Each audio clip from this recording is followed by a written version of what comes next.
Hello, in Zavain ti bai vek ule tun March ni som hi pakwa atanga ni som thum pakhat lo tura hian chungtlai khuchwa forum pui wa sai tu mania he ku na hian chungtlai khwa a lo cheng ri to zong zong te chu chungtlai welfare committee ai zo tu chuan lo pho turin kan so tak me me chewani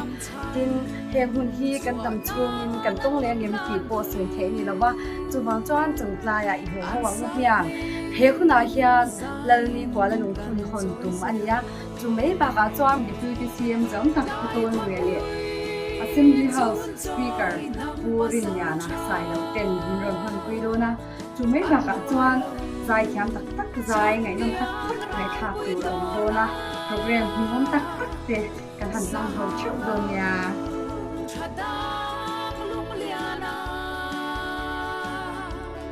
Asak mi